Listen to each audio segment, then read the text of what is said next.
কারা বিজয়ের প্রাক্কালে এদেশের বুদ্ধিজীবীদের হত্যা করলো এবং কেন ৫৪ বছরেও এই হত্যাকাণ্ডের বিচার হয়নি এমন প্রশ্ন রেখেছেন জামাত ইসলামীর সেক্রেটারি জেনারেল মিয়া গোলাম পরওয়ার। তিনি বলেন, ভারতীয় দেশের মেধাবী সন্তানদের হত্যা করেছে। শহীদ বুদ্ধিজীবী দিবস উপলক্ষে বিকেলে রাজধানীর কৃষিবিদ ইনস্টিটিউটে এক আলোচনা সভায় এসব কথা বলেন জামাতের সেক্রেটারি জেনারেল। ভারতকে উদ্দেশ্য করে তিনি বলেন, যারা ফাঁসির আসামিকে আশ্রয় দিতে পারে তারা এদেশের মানুষের কল্যাণে আসবে না। অসীম আলা ইমরানের রিপোর্ট।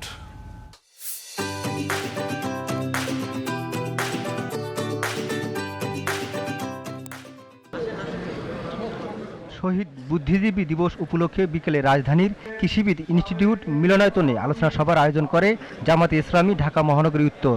এতে সভাপতিত্ব করেন ঢাকা মহানগরী উত্তরের আমির মোহাম্মদ সেলিমউদ্দিন। স্বাধীনতার ৫৪ বছরেও কথা সাহিত্যিক ও নির্মাতা জহির রায়হান নিখোঁজ হওয়ার বিষয়টি কেন স্পষ্ট হয়নি এমন প্রশ্ন রেখে জামাত নেতারা বলেন, কথিত যুদ্ধাপরাধীর নামে ইসলামিক নেতাদের হত্যা করেছেন শেখ হাসিনা। শেখ হাসিনা অনেক বিচার করলো, কিন্তু তার সরকারের এতগুলো টার্ম সে পার করলো, তাইলে বুদ্ধিজীবী হত্যার রিপোর্ট প্রকাশ করেনি কেন কিংবা বিচারের কোনো উদ্যোগ নেয়নি কেন? মূলত শহীদ বুদ্ধিজীবী যারা ছিলেন তারা মুক্তিযুদ্ধের পক্ষে ছিলেন, কিন্তু আওয়ামী লীগের বিরুদ্ধে ছিলেন, ভারতের বিপক্ষে ছিলেন। এজন্য বেছে বেছে বুদ্ধিজীবীদেরকে হত্যা করা হয়েছে, যাতে বাংলাদেশ মাথা উঁচু করে দাঁড়াতে না পারে। বাংলাদেশ গঠনে অতীতে আমাদের দেশে বুদ্ধিজীবীগণ ভূমিকা রেখেছে। বুদ্ধিজীবী কে কোন দলের, জামাত ইসলামী, সেটা চিন্তা করে সম্মান দেখাবে না। জাতির জন্য আপনার অবদান কত বেশি সেই দিক বিবেচনা করে ধর্ম দল নির্বিশেষে সকলকে আমরা সম্মান দেখাবো। জামাতের সেক্রেটারি জেনারেল মিয়া গোলাম পরওয়ার বলেন, সুপরিকল্পিতভাবে বুদ্ধিজীবীদের হত্যা করেছে ভারত। কিছু সুশীল ও সাংবাদিক আওয়ামী লীগ ও জাতীয় পার্টিকে নির্বাচনে আনার চেষ্টা করছে বলেও মন্তব্য করেন তিনি।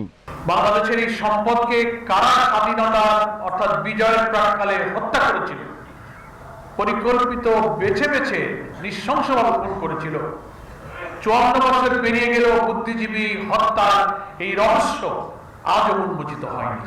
তথ্য আবিষ্কার হচ্ছে যে এই হত্যার পিছনে দিল্লির পরিকল্পিত ষড়যন্ত্রের ভিত্তিতে ভারতীয়রা আমাদের এই সেরা সন্তানকে হত্যা করেছে। এক শ্রেণীর সুশীল নামের দিল্লির দাবিদাররা টকশোতে, লেখনীতে এমন পরিস্থিতি তৈরি করেছে, মনে হচ্ছে আওয়ামী লীগ না আসলে ইলেকশনটা হবে না।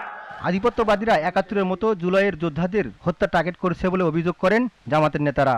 স্বচ্ছ ও নিরপেক্ষ বিচারের ফ্যাসিস্ট খুনি হাসিনার ফাঁসির দণ্ড হয়ে যাওয়ার পরে পলাতক মৃত্যুদণ্ড প্রাপ্তি আসামিকে যারা আশ্রয় দিতে পারে তারা এই দেশের কখনো কল্যাণ করতে পারে। অসীম আল ইমরান, জিটিভি নিউজ, ঢাকা।